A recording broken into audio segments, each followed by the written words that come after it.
wanted to start off by just kind of telling you the story of Qualcomm. I assume people know the name more than just the stadium, right? Okay. So, you know, the company started with 7 people. My father was one of the key people who started it back in 1985. And the way that I like to tell the story of the company is about vision, because the way I like to run the company is by articulating a vision for people to follow, because that keeps me from having to run the company by telling everybody, you do this, you do that, you do this. When you run it with a vision, then people figure out themselves sort of how their projects integrate. And then when you want to innovate, people know, okay, well, this is something in the area that we want to go for, and this maybe is something that's sort of not something that we want to pursue. So really try and focus in on how the vision of the company works. And I came up with a saying when I was running the handset business, which is to lead through vision and not division, because one of the ways that people often try and lead groups is by constructing us versus them.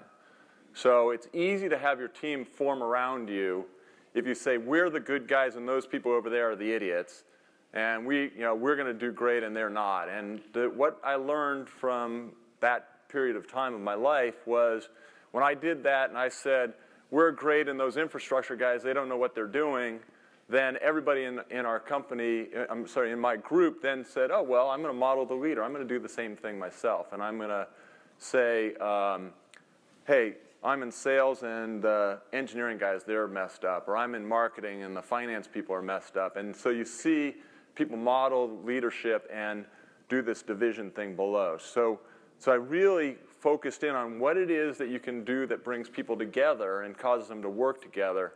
And running with a vision is really the key thing. And the other nice thing about vision, as opposed to, for example, a very detailed strategic plan, which we do not do at Qualcomm, is then people know what they should do when they run into obstacles. So I liken it to sort of a map versus a compass. A compass tells you the direction that you're going. The map tells you sort of what road to follow in. Of course, to make a map, people have already been there before. So a lot of times you want to go where people haven't been, particularly in the tech industry. So with those kind of thoughts in mind, let me just give you an outline of the company, how it started and sort of where it's gone to and what we think the future is. And the first thing that happened, the first vision was really not really a vision. It was just a set of people who came together knowing digital communications theory. And it was people who had come from a previous company. That company had used digital communications theory for military and space applications because at the time it was quite expensive. And so only those applications could actually use this kind of computation in a device and so forth. But when Qualcomm got started, the price, Moore's Law, drove the cost of computation down, and therefore you could use it for commercial and consumer applications. And even then, we had people questioning whether some of these applications could actually be done without a van full of electronics and so forth. But we proved that these things could. And the very first thing that we did was a system for messaging to long-haul trucks. We used satellite transponders. Our competition actually wanted to launch dedicated satellites for this. Our guys figured out how to use this theory to use existing TV transponders. And you can imagine the kind of cost differential for our company selling against somebody else who had to support the building of that satellite, the cost of both building it and of maintaining it, and so forth, whereas we were just renting transponder time from TV satellites that were up there already. So that was sort of the first thing, and we actually still have that business today. There were a whole set of things that they thought about doing with this digital communications theory in those in the early days. They didn't actually start with any product thought at all. It was just the theory. They knew things would come. But they were looking at using a particular technology for communicating to the satellites. And one day after pitching it, my father and another engineer were driving down the freeway from LA, and they realized that you could use it for cellular technology. And at the time, the industry was using just analog phones, which none of you know what I'm talking about, that they used to be analog. And they were hitting what they called the capacity brick wall. they couldn't get enough people on the system for the amount of demand, so they wanted to go digital. And the industry had decided on a certain digital technology. We came in later with a new one, and that was based on this idea. And we had what was called the religious wars back then. And though the echoes of those wars, I would say, have mostly dissipated today, but there's still, every so often, you hear a little echo, somebody who still remembers those old days and has some resentment because one way or another in those wars, people's businesses got hurt or their feelings got hurt or whatever it was.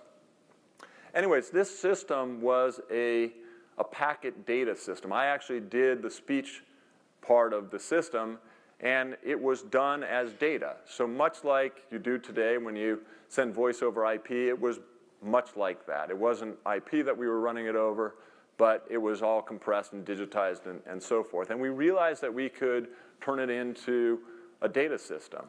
And so very early on, in the early 90s, we put the internet protocols into the phone. And so the next thing that we did was really focus in on wireless internet being a more profound impact on the world than the wired internet. And people didn't believe that for a very long time. The operators, when we tried to put the wireless internet into the phone, they said, people want to talk on it. What's the internet? What's the value of that? And when we finally got them to put data in it, they said, it has to be like a dial-up modem. And we said, fine, we'll put the internet protocols in the middle, and we'll put this other stuff on the outside that makes it look like what you want. The next year, we pulled that stuff out and just had a browser connecting directly into the internet, and we were sort of off and running. But that was the next big thing for us, was really going and pushing that. And the nice thing about that was we didn't really have to strategize that much to figure out what was good for the company. And I would argue, too, that many companies that you see that are successful and fast-moving are able to do that because they don't have to minutely optimize their strategy. In our case, we knew that anything that drove wireless data was good for us because we did wireless data better than anybody else. Much like Google today knows that anything they do that drives search is good for them because that's where their money flows in from. And so I've seen many companies in the wireless industry where they got into a position where an opportunity presented itself, and they sat around for a long time trying to figure out, well, if I optimize this or that, I'll have a little bit of an advantage here or there. And by the time they actually decided to move, somebody else had already gotten there before them, and the opportunity was gone. So you got to be ready to move. And if you have something which you know is the fundamental thing that you can use, that's a wonderful place to be. And we were in that place. Okay, so after we started working on the internet, we said, okay, what are you going to use it for on the phone? And this was back at a time when people were saying things like, oh, you're putting too many features into the phone.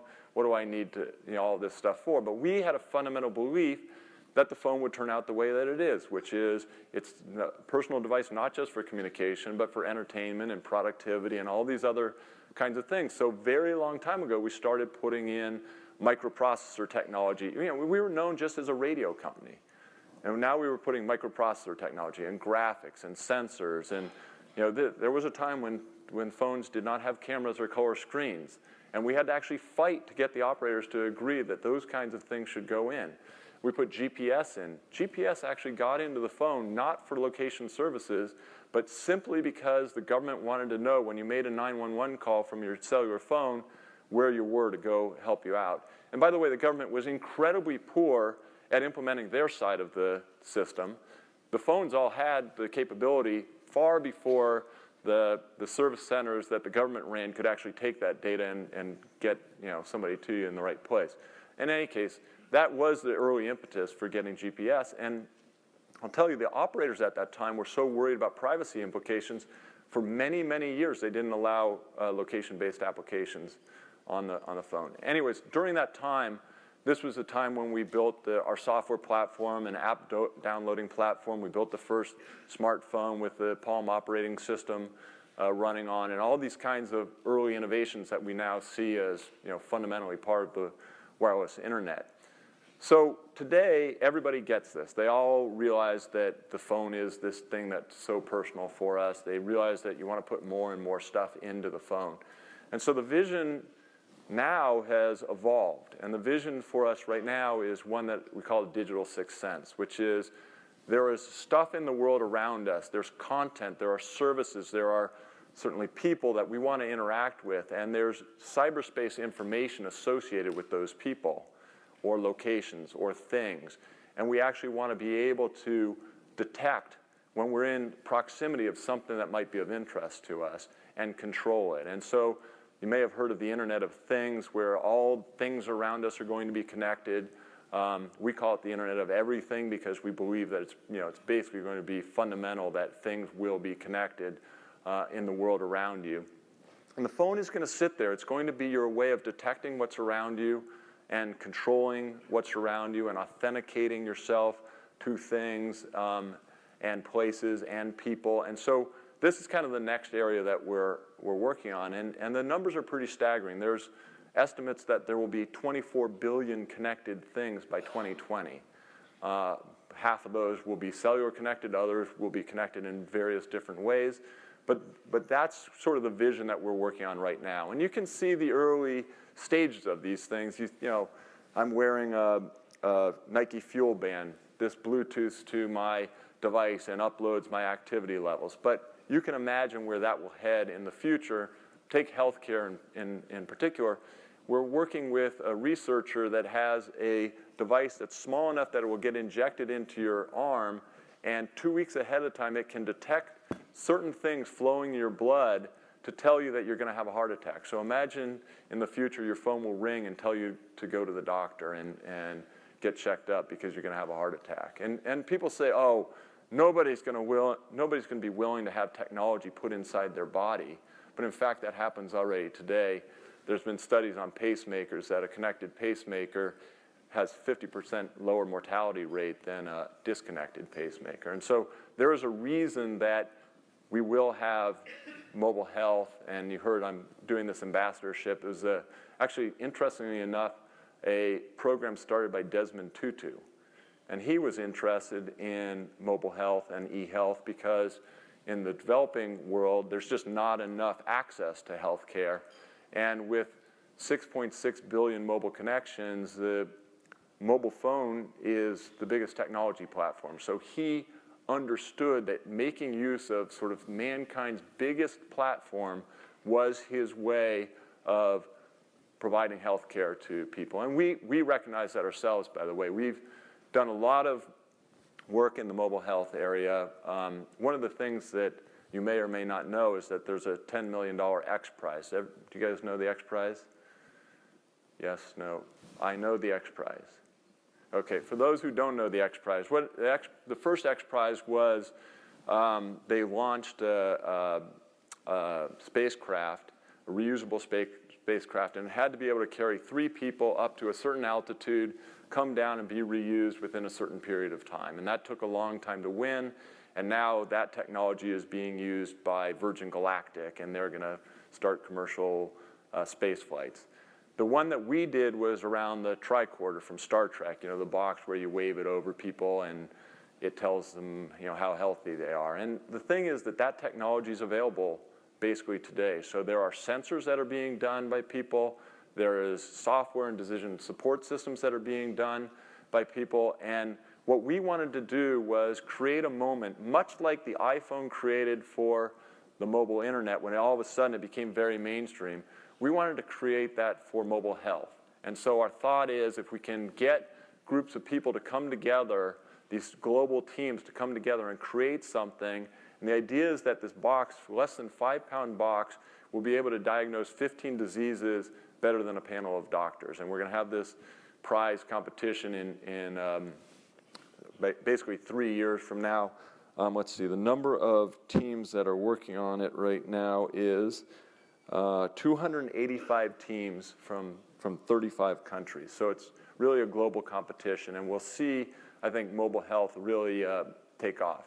And all of these things are consistent with this vision. So I have a group of people that are in the company, and they came up with the idea for a product in the mobile health space. And it wasn't because I went and said to them, here, this is the area that you have to go work in, and because this is in our strategic plan as the thing that we're doing right now was because they understood that we wanted to find innovation within that area, and they thought around, they talked with customers, they worked through a bunch of different projects, and they came up with that one. So I think, you know, this notion of vision-led, and also the other notion that I mentioned around the X Prize is the notion of catalyzing other people to do stuff. And so we spend a lot of time trying to look for places where we're not necessarily going to deliver the things to the customer, the end customer, but if we start off with some project, other people will see it and then they'll jump on board and drive things. And the smartphone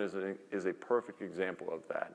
The fact that we're sitting in the position that we're sitting in right now, able to supply into the vast majority of smartphones, is because we helped create that industry, and then when it really took off, we were there with the right products to go into it.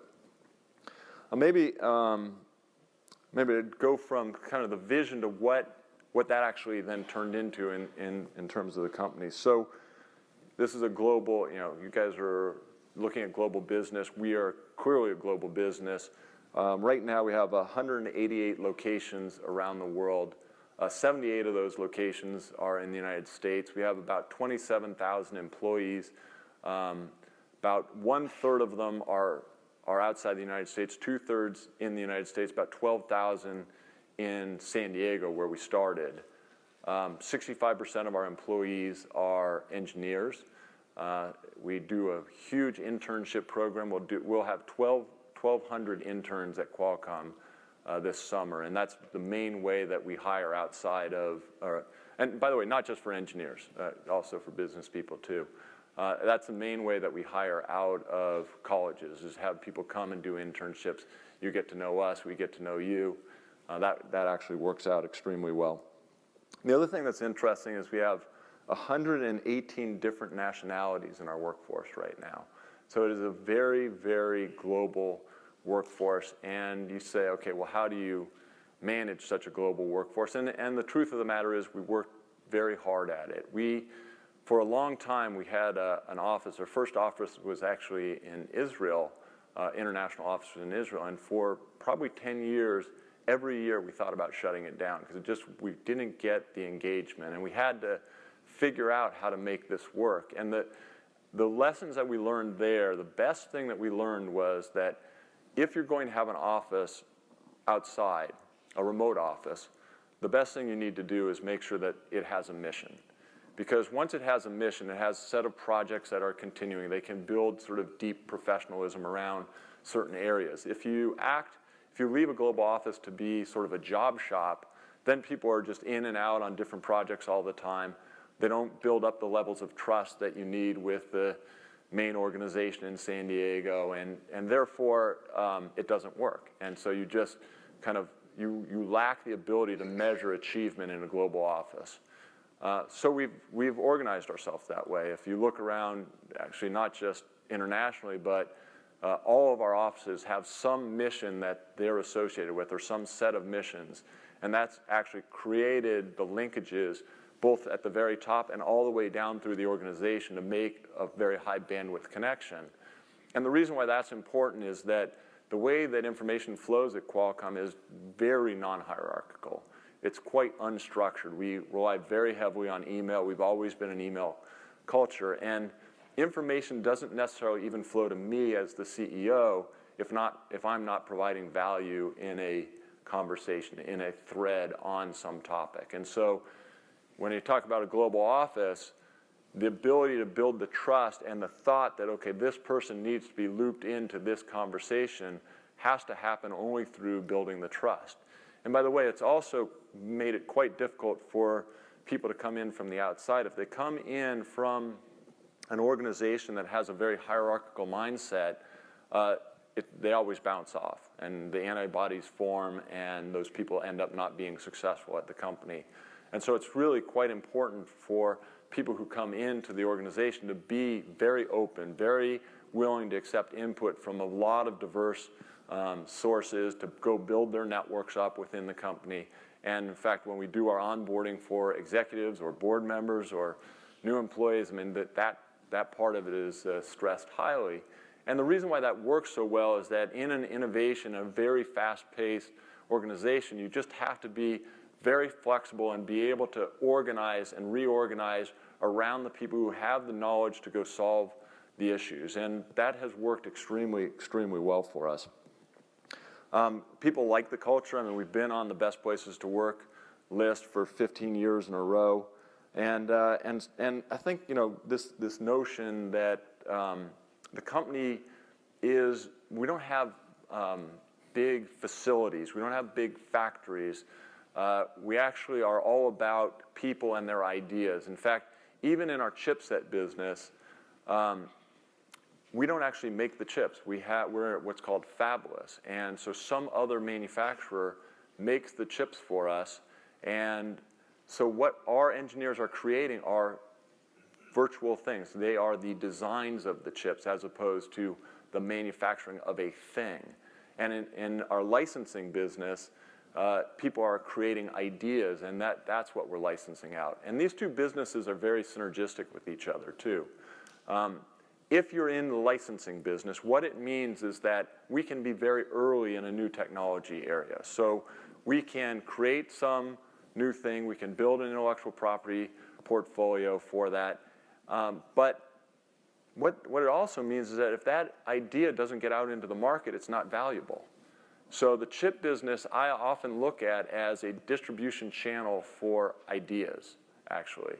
And the licensing business is the thing that allows the chip business to have access to new technology early because the licensing business is creating it. And so it's very synergistic between the two businesses.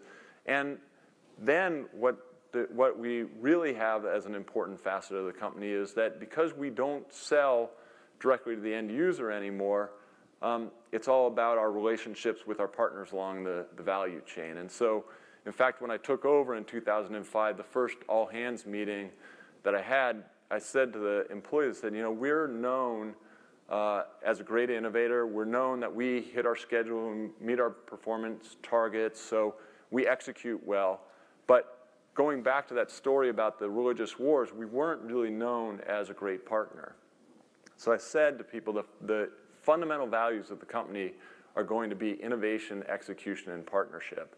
And then the question is, how do you get your products to market? Because we're in a technology industry where, in order to not be commoditized, we need to get the next new technology to market as fast as possible. And so we've created a lot of different strategies to get partners to want to take the next new technology. And as an example, you know, these days, because we're in a very leadership position with the chipsets, we now have our customers, whether they're large companies or smaller companies, competing to be the first one to launch a new phone with our latest chips. And we don't try and play kingmaker. We say, okay, who is it that's going to put the set of resources and has a demonstrated ability to execute to get that out to market? Because the strategy that we're using there is kind of a leapfrogging strategy. It's that if somebody wants to hold back and they don't go with the next new technology, but somebody else gets ahead of them, then everybody's forced to follow. And so this notion of finding the rabbits, finding the leaders that will get out there, take the newest technology, bring it into the market, drive it very hard, and then get everybody else to follow has been one that's worked out incredibly well for us. And if you look at kind of the way that the company's grown, so I'll go back to, say, fiscal 10 through this year. The business has gone, revenue side, 11 billion, 15 billion, 19 billion, and this year will go 24.5 billion. And we've become the #1 company in wireless chips. We've become the #1 fabless company. We're actually, by revenues, the #3 semiconductor company now, behind only Intel and Samsung.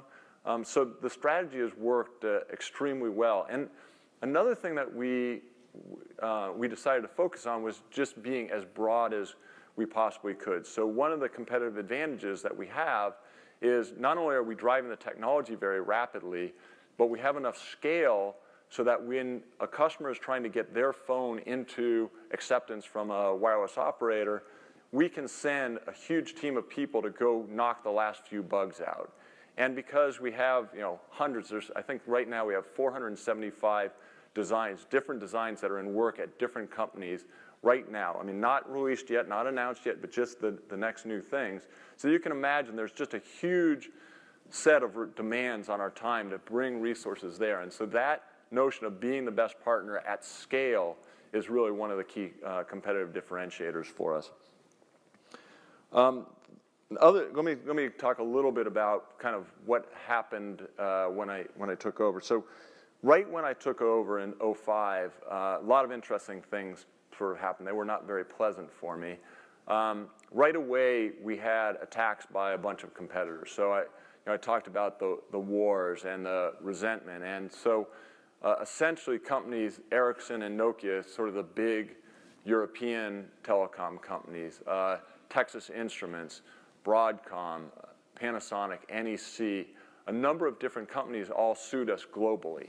So we had been this company in San Diego, we're kind of working away, we built our technology, and all of a sudden I took over, and within months we had a global war. And it was not just lawsuits, it was also regulatory action. So the European Union got involved looking to see, are we dominant?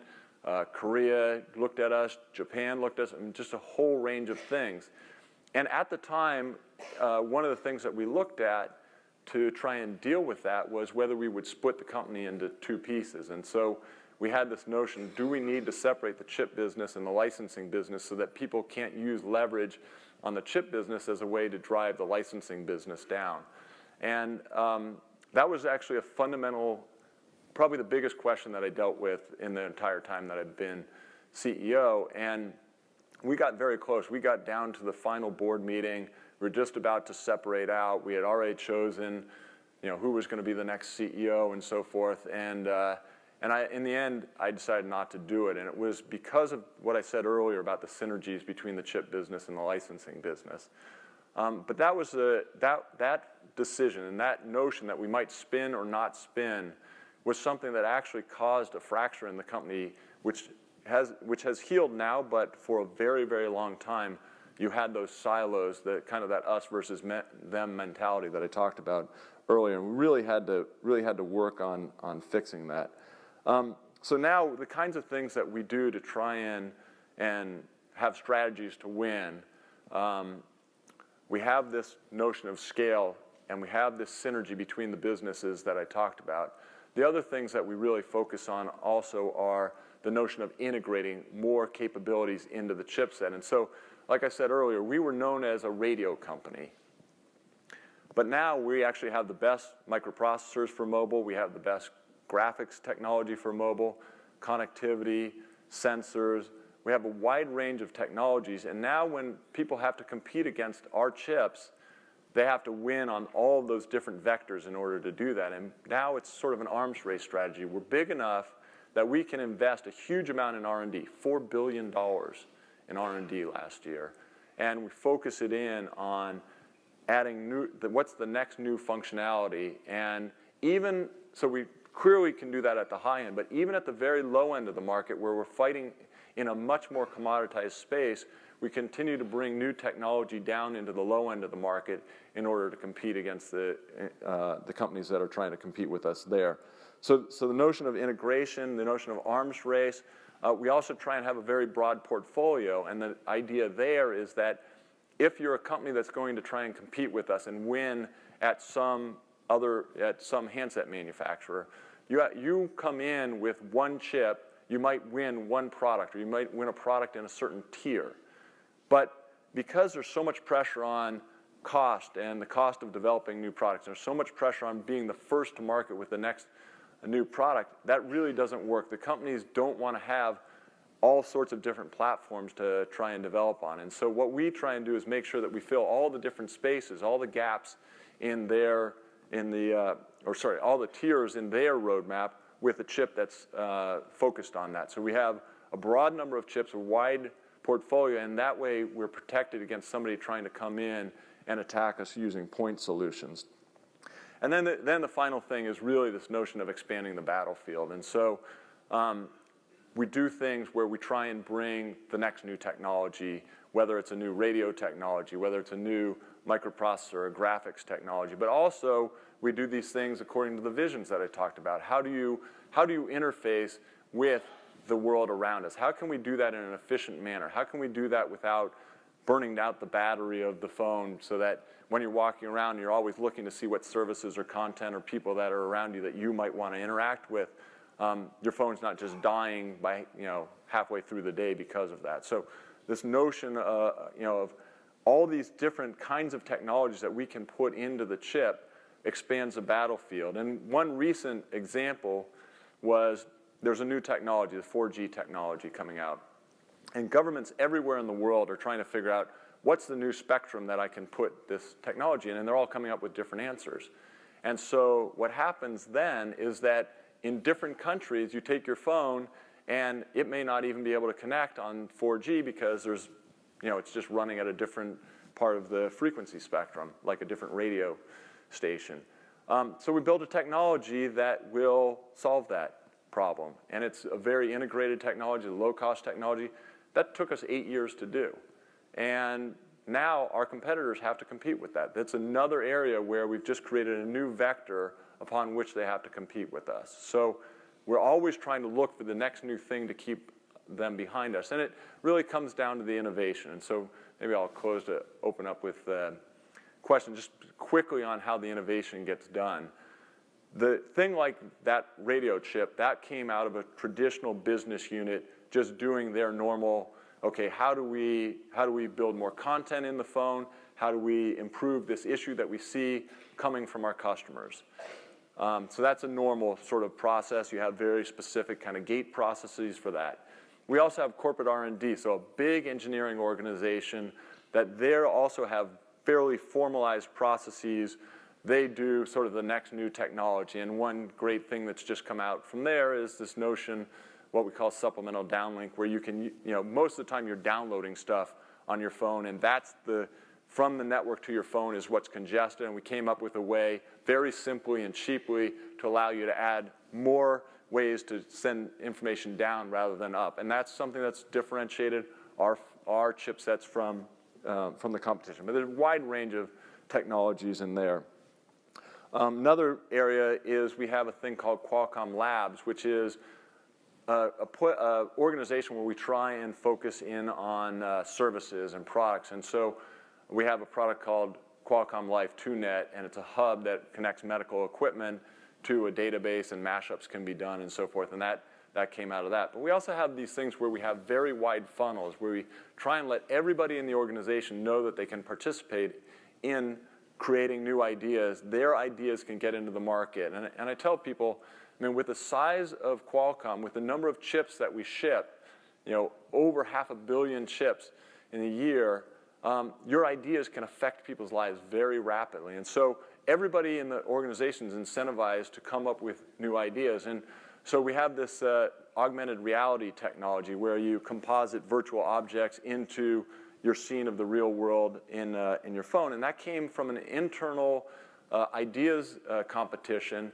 And it didn't come out of engineering. It came out from a guy out of finance. And now that technology, right now there's 3,500 apps in the App Store and 55,000 developers globally. And that didn't come exactly the way he had proposed it. It got morphed along the way. But there is an opportunity for everybody in the company to innovate. And that's, I think, the thing that really is the core of our competitive advantage. So maybe I'll stop talking and just give you guys a chance to ask some questions. What area of technology do you worry about that might be disruptive to your industry? We're always worried about things that might disrupt the wireless operator's business model. So, more of our money comes from licensed band technology, the things that like a Verizon and AT&T, T-Mobile, Sprint, those guys run. So we always have watched Wi-Fi as an example. But we actually now know, based on some new work that we've done, that if you were trying to get mass volumes of data through, and we're working on an idea called 1000x, which is getting 1,000 times more data through the system at 1,000 times lower cost. The issue with Wi-Fi is that these things don't coordinate, and they actually interfere with each other. And so we looked at Wi-Fi as a competition in addition to a complementary technology, obviously, because it is complementary. But we worried, could it be competitive in the future? We said, okay, what are its issues? And let's go solve those issues in the licensed band technology.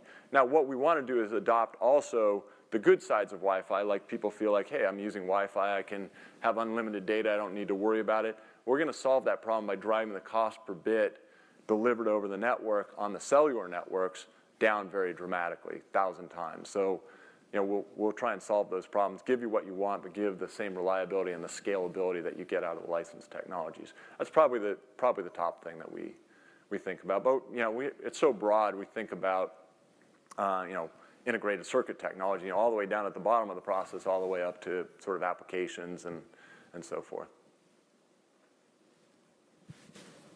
Hi, my name is Ambrose Gaino. I'm a first-year MBA here, and I worked at SMIC in Shanghai before coming to the GSB. Looking into the future, I'd like to hear what technology trends are exciting for you and for Qualcomm. Okay, so the things that, you know, we have a certain set of growth opportunities ahead of us right now. So we see, obviously, the smartphone revolution as being one that's here and now, and it's got, you know, a lot of legs to it. We see the opportunity to extend that into the emerging markets. So growth in the emerging markets is going to be dramatic, and there, it's actually a technology issue. You've got to drive the cost down very dramatically so that the price points are affordable for people at the bottom of the pyramid. Then we kind of look out and we say, okay, what are the next set of things? And we're a little bit in the middle of the next one, which is just redefining what computing is. So tablets, you know, I still see people with laptops, but I think increasingly you will see fewer and fewer people carrying around laptops. I actually don't carry a laptop anymore myself. And so I think, you know, that redefining of the way that computing goes, and then by extension, redefining of entertainment and the connected home, and so the connected enterprise, connected home. And then this 1000x, the notion that we're actually going to extend the network and make the cellular system deployed more like Wi-Fi. And then once you do that, you can imagine that those things can actually be some sort of a technology to allow you to interact with things in your house. We can put all sorts of other things in that as a gateway technology. So that's pretty exciting. And then, as I said, this notion of the digital sixth sense. So this idea that we'll have connectivity in all the things in the world around us, that the phone will act, or whatever device, might be a watch, might be glasses, you know, however it is, whatever device it is that you're using as your main way to interact will sort of allow you to know what's around you. And one of the technologies that we're working on there, making a big investment in, is on the display side, where right now, you know, it's bizarre because normally you put your phone down on the table and, you know, you see a dead screen and you think, well, that thing's off. But really, this thing is on the network. It's sucking down my email. It's updating my calendar, my contacts, my Facebook, my whatever. You know, it's doing all that stuff, but it just looks like it's dead. And wouldn't it be nice if it was just on and it could alert me when things were around me? And you can see how that sort of plays into this notion that I said, that the phone will tell you when there's services or content or other things that are around you that you might want to interact with. So the idea of a continuous interaction model with always on screens and other sorts of user interface that might talk to you, those things I think are exciting. And then if I look kind of in the 5 to 10 year time frame, because it's going to really take those kinds of time frames, you know, this is an early indicator of mobile health, but I think mobile health will absolutely change the way healthcare is done. It will solve a problem which is an incredibly bad problem, which is healthcare is basically bankrupting the developed world, and it's not available enough in the developing world, and so we're going to solve those issues as well. In your vision-based approach with Qualcomm, how do you think about focus while having that very broad portfolio? So it does allow us to focus, and in various organizations there are different mechanisms that have gate processes, for example. So a business unit, ideas will come up and then they have to go through sort of a winnowing process. And for things that are relatively small, we allow sort of more bubbles to be bubbling in the pot, and when they get bigger and bigger, then you get in and you're much more specific about, okay, this one we will continue, this one will allocate more resources to, this one you can continue, won't have so many resources, this other one, let's stop that one or put it on the shelf. And so generally you can see projects in the company by the number of people they attract. So certain things are just done naturally, but the ones that are just random and kind of out there and floating around, if it's somebody with an idea in the company and they're working on it, then if it's a good one, then their friends come work on it. And after a little while, you see there's a set of people working on it, and then it can be managed too. So all the way from things that are very formalized down to just ideas that are randomly bubbling up, we can actually get in and then manage those processes. And that's actually worked quite well. I'm just going with whoever gets the microphone, so.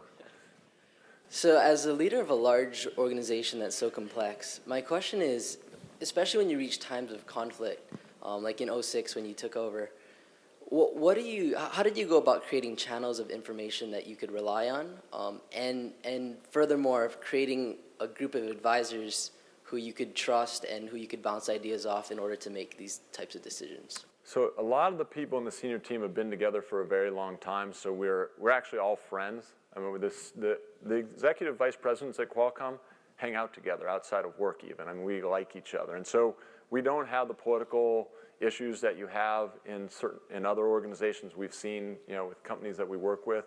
So people actually don't generally look at if something's going wrong or something needs to be done and somebody else comes in and helps out. It's not seen as, oh, you're stepping into my turf trying to steal my glory. It's like, thanks, I needed some help, I was overloaded. And so just having that culture right off causes information to flow. And it goes along with what I said about the networks and so forth, that people create these networks and information flows to where people are adding value. I did have to change out my legal team, at least at the top level, because in the beginning, we were very good. People have this impression that Qualcomm was a litigation company, and we never were. We were a licensing company. There were times when we had some litigation, but it was generally a onesie, twosie kind of thing. And there, it was almost like the kid with the soccer team swimming to the soccer ball. So if you could focus on one or two things, you could do a great job. When it became a worldwide thing, that didn't work, and we had to have more structure.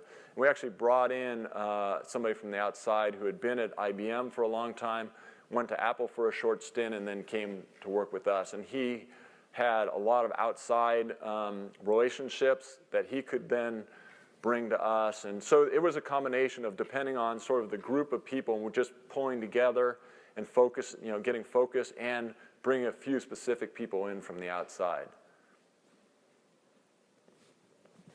So essentially, as you pointed out yourself, not just companies, but the world is a very siloed place. How does Qualcomm go about basically getting its ideas from the rest of the world, finding those best ideas, looking at trends, because technology is now developed all over the place? So one thing is we have so many employees and they talk with their friends and they are on the internet, so we pick stuff up that way. Some of the more formal methods is we have a venture fund. The venture fund is actually under the chief technology officer, not under finance, not under the treasury function, and its primary goal is to be a censor. And so they actually are out there looking for companies that we might want to partner with and then have, build technology with or integrate their capabilities into our products. But it comes from a lot of things, and I think the key lesson is you've got to be willing to accept diverse inputs. I just feel that incredibly strongly, that if you allow yourself to get locked into one way of thinking, you only listen to the people around you, you're going to blow it, because you're gonna miss the thing that's coming in from the side. And one of the things I always tell people is, like, if you hear somebody tell you something that everybody believes, what the conventional wisdom is, go examine the assumptions that underlie that conventional wisdom, because they're almost always wrong, and there's a way to go create something new. And CDMA was a great example of that, where everybody thought you had to do one kind of technology, you did another. The Omnitracs example that I said early on, where people thought you had to launch your own satellite, but you didn't. You could do it another way. When we did the Brew software download system, people thought that you had to build a sandbox to sandbox the applications and keep them away from the hardware, and we said, no, we can sign the applications and authenticate them. So, I mean, all along the history of the company, we've done things where we kind of look around and say, okay, what's the world doing? How do we create an open space for ourselves by examining the assumptions too. So we do that, we gather information almost as a way to stimulate what could be done differently.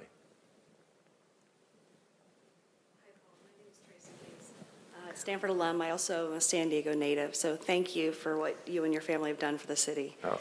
My question is about your reference to Qualcomm Stadium, and I know that the term of that deal expires in 2017. So I'm just curious, if you were to do another 20-year deal, hypothetically, finances aside, what would some of the technologies that you've talked about today bring to life in a consumer-rich environment like a stadium? Some of the sixth sense you talked about was really interesting. Yes, so we're actually doing some work already. We've made an announcement with Major League Baseball where we're going in and helping them optimize the stadiums. Part of that will be some of this 1000X idea where we're going to have a lot of small cells all distributed around and manage the interference and just increase the capacity in the network. But we have this context awareness technology called Gimbal. It's being used right now for the Star Trek app, in case any of you guys care.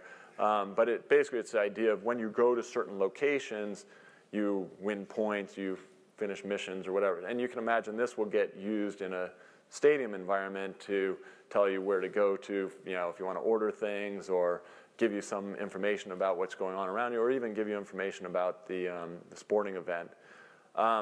We're also working on radio technologies that will, at a much lower power, allow you to discover things in the environment around you, and much more simply. And we have a technology called AllJoin, which is an open source project where all we're trying to do is create a common way for all of this Internet of everything to talk to each other. And so you may come into an environment and something will say, okay, you're sitting at this seat, you have the ability to order here, or you can pull up this content about the game, or you can pull up this camera angle, or, you can imagine a million different things that might happen. Or I walk in and I'm a season ticket holder, so I get something special for that, or I gave my tickets to somebody else that day, and therefore they can benefit from what I was getting. And so all sorts of different ideas about how we can do that. And I think we'll definitely see that. And in addition to, it's going to be hard to get a new stadium built in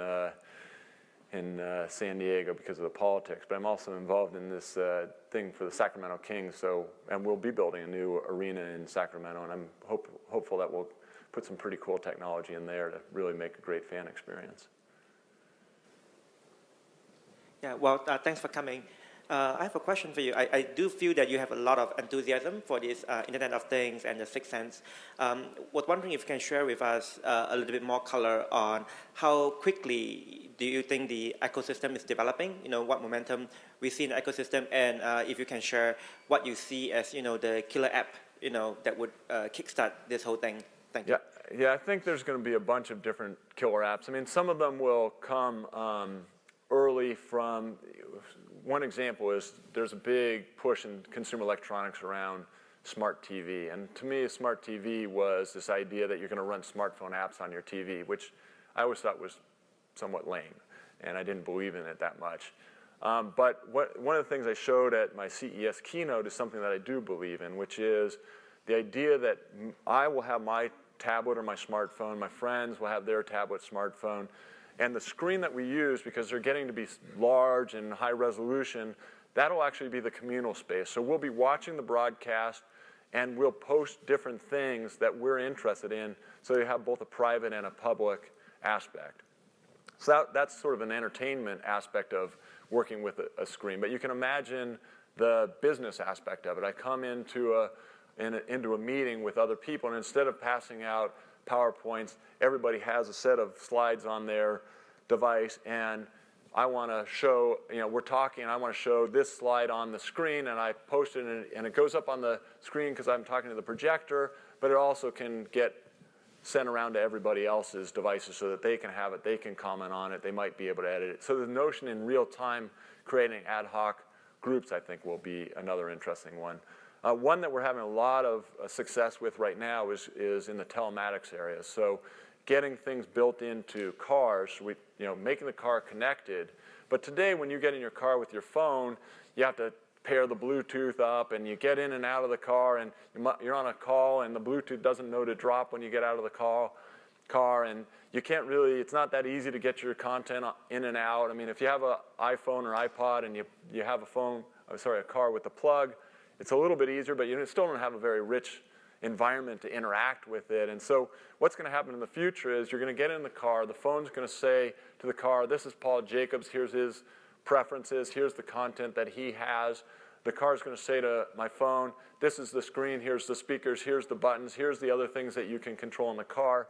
But even better, when my friends get into the car, they're also going to be authorized then to send their content to the stereo system. So we can all have a jukebox together or something, and say, so all sorts of interesting things where we'll be able to change the way the car works. We're going to do the same thing in retail. So I was giving some of the examples in the context of sports, but you can imagine walking in, you can get loyalty applications, you can get offers and things like that. And the technology that we're building, which I like a lot, is one which preserves anonymity. So instead of walking into a store and saying, Paul Jacobs just walked into the store, what do you know about Paul Jacobs, to send him information, what will happen is the store will know, or my phone will know, that I walked into a store, and not necessarily that I will then tell the store it's me. It may be that it will just say, this is a person with these kinds of characteristics, do you want to give an offer to that person? And I'll have opted into it. And the technology actually came out of trying to figure out how to track lost children, and it's sort of an evolution of that into more of a commercial space. But I think that technology is going to be really interesting, because